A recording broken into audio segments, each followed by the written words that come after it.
Alright, ladies and gentlemen, today, it's one of those days. Y'all knew this video was coming. I mean, this Drake versus Kendrick Lamar thing, it's been going on. Everyone in the world knows about it. I mean, if you've been living under a rock, then you probably don't know about it, but this shit is crazy. Y'all already know that I was gonna react to this. Like, this was coming. Like, I have to do it. Anyways, before we get into the video, make sure to go to nsquad.store, go get your university merch. Y'all see it on my body right now. Make sure you like, subscribe, leave a comment on this video. You know, I'm always looking at y'all's comments. And I mean, without further ado, this isn't like me watching like their diss tracks or whatever. That could be saved for another video. If y'all want me to do that, leave it in the comments. Tell me what y'all want to see. But this is some crazy shit, man. Like, I mean, honestly, a lot of people have been asking me, like, yo, whose side are you on or whatever. There's a lot of beef behind it that goes on behind the scenes. I heard people tell me, like, yo, I think it's fake, shit like that. I mean, to be completely honest, I don't think it's fake. I think Kendrick took it way too far, and Drake said way too much shit for it to be fake. Like, exposing like that is, like, to another extent, so I don't think they would do something like that. But if you ask, like, who's my favorite rapper in the situation, you know I love Drake, man. I love Drake. Drake's like my twin. But anyways, I hate to do it. I'm on Drake's side. I think Drake has a better voice. Like, if I were to listen to someone's music, it would be Drake. But if you want my honest opinion on who is the better person in this vicinity right now, wait till the end of the video, because then I'm gonna give y'all the sauce. What I think personally. But I'll make myself smaller. I'm gonna get into this video. It's basically like how Kendrick Lamar, Drake just changed hip hop forever, and I mean they really did. It's a crazy standpoint. But let's get into the video. Without further ado, let's do it, man. Entire hip-hop world in a way that hasn't been. Kendrick Lamar and Drake just stopped the entire hip-hop world in a way that hasn't been seen in decades, as they exchanged some of the most mind-boggling diss tracks of not just their own careers, but in the entirety of rap's over 50-year history. Straight facts right there. Facts. While it's undeniable that these two titans going head-to-head as they dropped entire records just minutes apart from each other will go down in history as an all-time legendary moment, what everybody is talking about right now is who dropped the better musical nuke, and when you look at each song and see them for what they truly are, you'll find out that while both of these tracks are going to dominate the cultural spotlight for quite some time, only one is going to be remembered as the true victor that didn't just change this feud, but the entirety of hip-hop as a whole. I know that sounds crazy, but I agree with it completely, bro. Like, for one, yo, shout out to Kendrick, because, like, it brought the old Drake back. Matter of fact, like, that not rapping like that. He was on his slow shit. Now now Drake's on his, like, straight kill mode shit, and I love it. Like, that's my, like, so Kendrick, good job, man. You tapped Drake back into the loop. So when it comes to everything that just went down between Drake and Kendrick Lamar, it's safe to say that May 3rd, 2024 is gonna go down as one of the most memorable days in hip-hop history, as after Kendrick kicked things off with a scathing diss track at Drake in the multi-layered, eye-opening 616 in LA. Drake fired back towards the end of the day with his response to both of Kendrick's recent diss tracks with the cut Family Matters, and not even an hour after that, Kendrick came right back with his second diss track in a single day with the... But these ready, bro. Like, that's like the next level of just like rapping. It's not like he dropped that shit, I'm gonna go make a song in an hour. These had this shit ready, bro. Drake dropped, Kendrick knew he was gonna drop. He dropped this shit a minute after it. Bro, by the way, that Family Matters video had like 8 million views in 2 hours too, which was crazy. Also, before this guy even keeps on talking, I saw the backstory on this. This was Kendrick's like photo art for whatever for like his music. This is all of Drake's dad's shit. Like, this is his gloves. These are his prescriptions. Like, I don't know how he got that. It's kind of crazy. And then if you watch the Family Matters video or whatever, the car that he's crushing is like the from the one album that Kendrick had. This shit's insane, bro. Cut Meet the Grams, and oh my god. Between the way Drake fired back at everything not just Kendrick Lamar, but all of the other artists dissing him have been saying, to Kendrick's final response, I don't know if there's ever been more disses thrown out in such a small period of time, but facts. Beyond the sheer amount of full-blown punches being thrown, the weight of these attacks just took things to an entirely new place. And when it comes to bringing things to the next level, while Kendrick Lamar predicted that Drake was gonna take things into a nasty place, this didn't stop his diss track Family Matters from creating a storm of controversy, as from the video where he heavily trolls Kendrick to all the rappers he disses. This song showcased to us how Drake is handling being at the beef in this point where the stakes are so high, and while Drake's pen game here is not as layered, calculated, or as multifaceted as Kendrick's was on the disses that came his way leading up to this song has still lit a fire in the hip-hop world by, first off, responding back to Rick Ross and his diss track. Yo, the Rick Ross shit was crazy though. But like these niggas are beefing. Like obviously the whole shit went down in French Montana where Drake sent the cease and desist, whatever for the song that was coming out. But like the Rick Ross shit to me is just funny, bro. Like Rick, like 50, love him, great voice. Like I like him. I listen to his rap. I'll keep that straight up. But like these are beefing back and forth about a house. Like, yeah, like they're literally beefing about a house and shit too. It's funny. And yeah, and the album cover was beautiful. Turn the Drake into a white boy. That shit's hilarious, yo. Champagne Start moments. out. ASAP Start Rocky, out. who dissed Drake on Future and Metro Boomin's second album, We Still Don't Trust You. And speaking of this project, Drake of course still comes at Future, Metro, and The Weeknd here, and while we are definitely here for the main event, as Drake clowns ASAP Rocky and flips back what he said to diss him and Rihanna. And then following this, ultimately shuts down any moves Rocky can make by talking about how he hardly drops music anymore. It's safe to say that he put a close to this short exchange, and his disses for Rick Ross, Metro, and The Weeknd were formidable. Although I think this track makes it clear that Drake is either scared of Future, as maybe he knows something we don't, or he's still trying to save their relationship so they can collab after all of this, because he really holds his punches on him, but Never really, yeah. I remember him saying that line. Like, he didn't really go at Pluto at all. Like to keep it a buck, he really didn't though. He could have said, I'm sure he could have said some crazy ass shit, but I was surprised when that whole shit went down. I was like, these motherfuckers are boys. Like I don't get it. And then it also confused me with the whole Weeknd situation, cause like Drake originally had The Weeknd signed.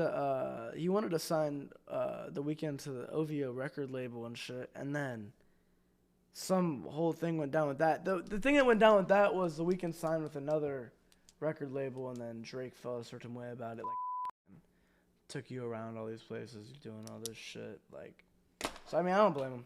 I get it. But overall, despite this song being pretty lengthy at 7 minutes and 37 seconds, I think with Drake once again spending so much time dissing a rapper who doesn't drop music, a singer, a producer, and also by sparing the person who started this all in Future. Despite how good some of these jabs may be, it seems like an overall odd thing to do here when you consider the fact that Kendrick just released over 9 minutes of material throwing straight dirt on your name, and when you really think about this song in the greater sense. From all these disses, which just feel like a way to pad out the runtime, to the hook of the first section, which is repeated multiple times like this is trying to be a club banger and not a diss track.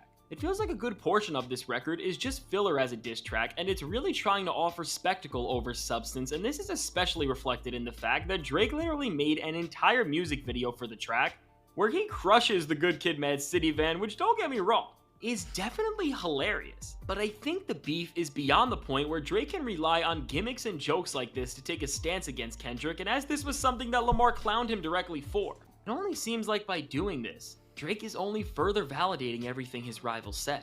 Now beyond the video, the catchy hooks, bridges, and all the name drops he makes, when Drake does go at Kendrick here, throughout all 3 of the track's sections, he is trying to shock everybody listening by revealing some major dirt on Kendrick, and there are some insane things that Drake says here for sure. But as Kendrick already predicted that Drake was gonna make some outrageous claims about him, I think you gotta take everything he says with a grain of salt, because I don't think anybody thinks Drake is an inherently honest person, as he's lied in his disses before, such as when he said that he melted Pharrell's chains on Travis Scott's Meltdown, and here. When you look at the disses and just do some brief research, you'll quickly find out that a lot of what Drake is saying is just not true at all, as when he talks about Kendrick never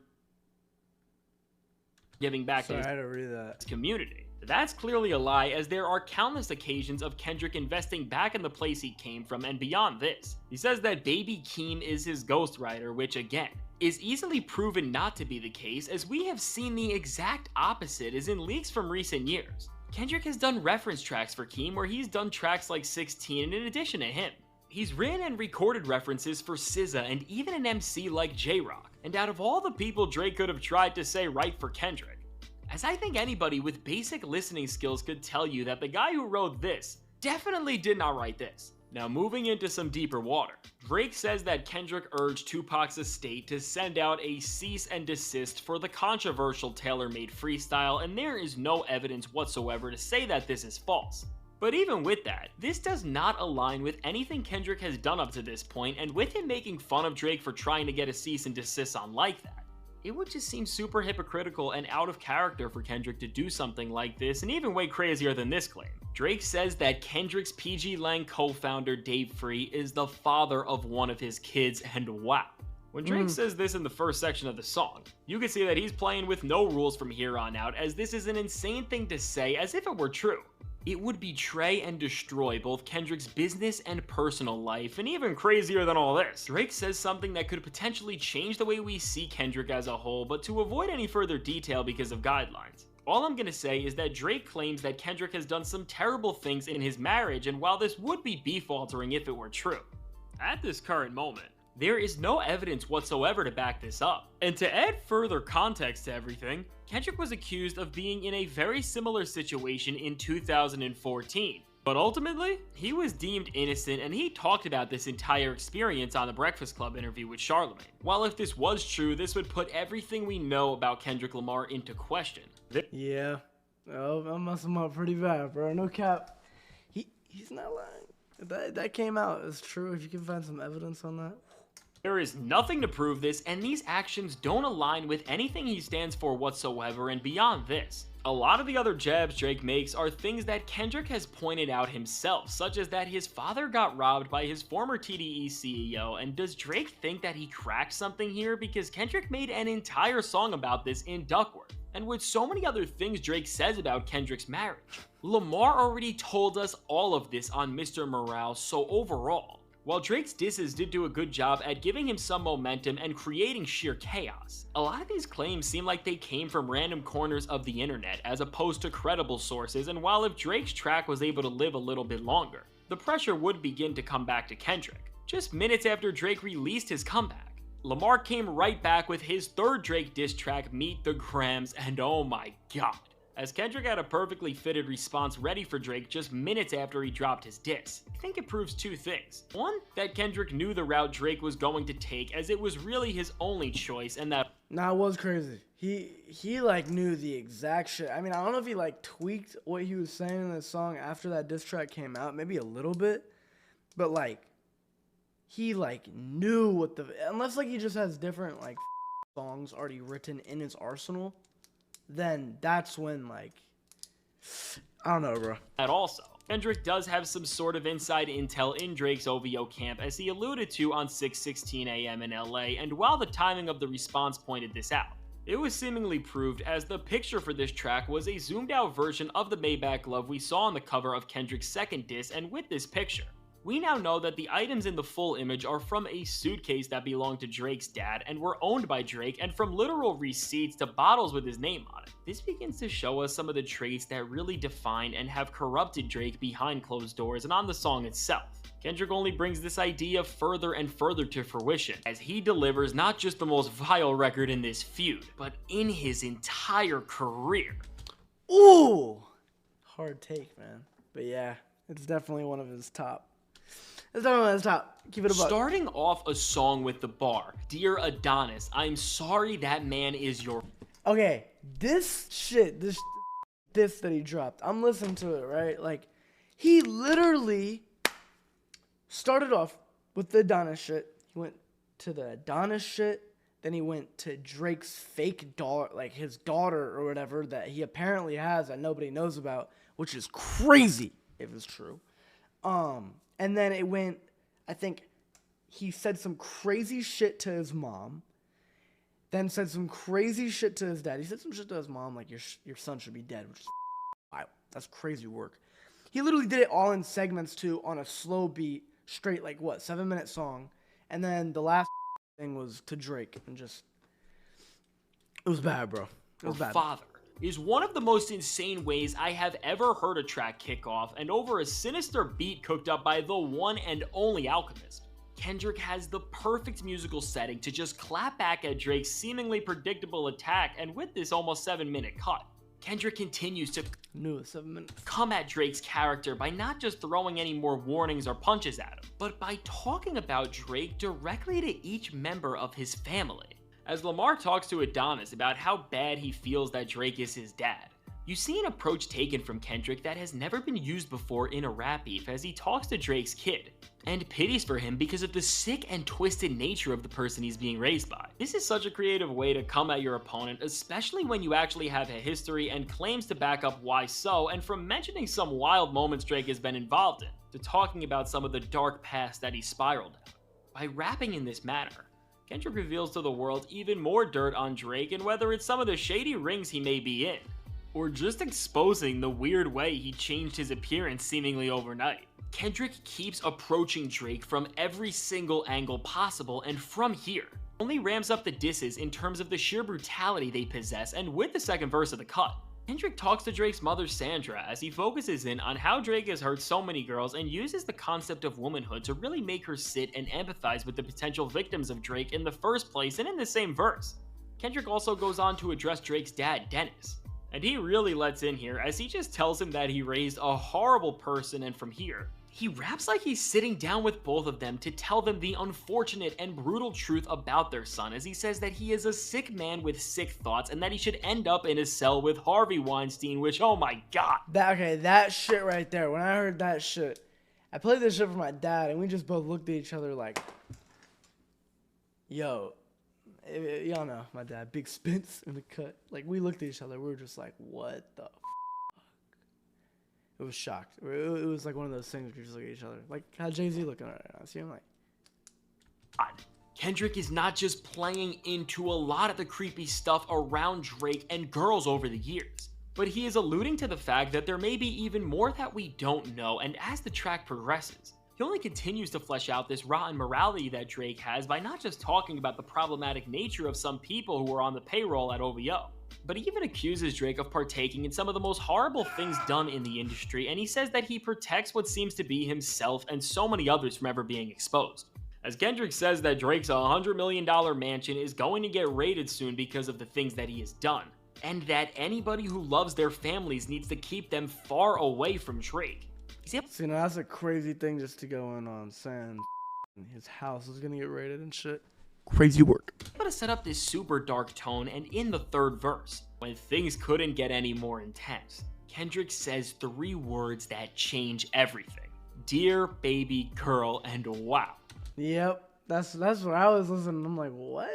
What is he talking about? What are you talking about, man? Before I go crazy, to be fair, Drake has already denied these claims and there is no proof to confirm this, but as Drake has already been exposed for hiding one kid, and the fact that everything else Kendrick has said on this track, although some of it could be speculation, is rooted in some sort of truth and reality. While we don't have official confirmation if this is true, this is a beyond devastating attack to Drake's character, as he is once again being portrayed as an absent father, and as Kendrick talks to this girl, he talks about how horrible Drake is and even says that he has been absent for 11 years. And if this is the case, this truly becomes even crazier than the story of Adidon, and bringing everything full circle. In the final— But you wanna know something, bro? Like, if he's just like lying, it's like say daughter and he doesn't, boy, that was smart as shit. Cause it's making him win if you think about it. Cause it's just like putting more shit on Drake, you know?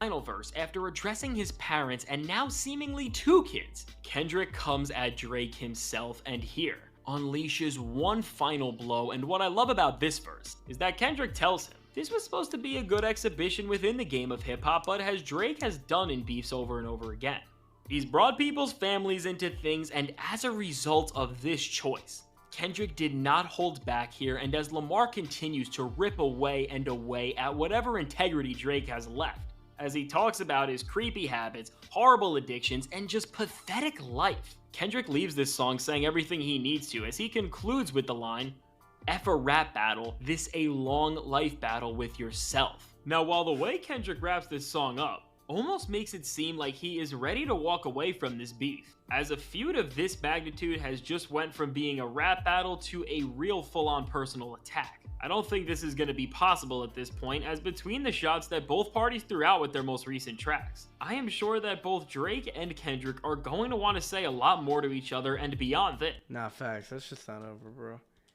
Plus, it's an amazing money grab if you think about it, too. Like, imagine how much money they're making off of this shit, bro.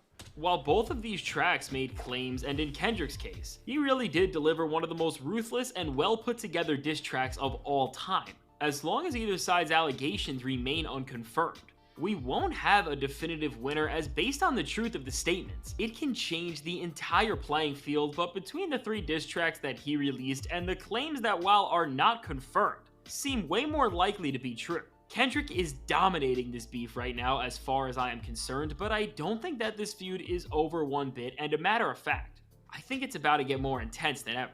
So let me know, what do you think about Kendrick and Drake's latest diss tracks, and which song do you think was better, and who do you think has won the feud to this point? I can't wait to hear what you have to say, and if you want to see my video breaking down Kendrick's track 616 in LA and see how it provoked Drake to release such a personal and unhinged diss track, check out the suggested video. Alright, man, so that's gonna wrap up the video. So I wanted to react to this. Like, y'all already know this was coming, like I said in the beginning. And I told y'all in the beginning, like, I'm gonna pick who I think is winning this battle right now. And as much as I hate to say it, because I'm the biggest fan in the world, Kendrick's winning this shit. But if it comes out that Kendrick is lying and, like, saying all this fake shit, like, oh, he has a daughter, all that bullshit, like, and it's not true, which I don't know why it wouldn't be true, you feel me? Like, bro, then Kendrick's gonna look like an idiot, and Drake, hands down, wins the battle. If I were to go rap song for rap song right now with these two, Kendrick's winning by a little bit. I think, I'm always saying, Drake's voice sounds better. Drake talked about some shit too, but like honestly though, like, if you, I know you're gonna be mad at me for saying this, but like, if you look at the majority of the video, like, think about how much more shit Kendrick talked about than Drake, you feel me? Like, he just said so much more disrespectful shit. But yeah, like the guy was saying in the video or whatever, the Drake thing, like, he's making it more like a club hit, you know? It's like, you turn the shit on, it's like, you like start bumping your head and shit. You turn Kendrick shit on, you're just like, you start like, damn, it's crazy work. So, my opinion right now, saying Kendrick's winning more than Drake. But without further ado, man, make sure you like, subscribe, leave a comment on this video. Tell me if you want to react, what music you want me to react to first, because that's going to be the next reaction video. I'm picking one. I need like a Kendrick comment, a Drake comment, and y'all get a vote off of likes. I'll put it under here. But yeah, man, that's going to end it. Make sure you go to NSquad.store. Get your university merch. I love y'all so much, man. I appreciate y'all tuning in. Peace out.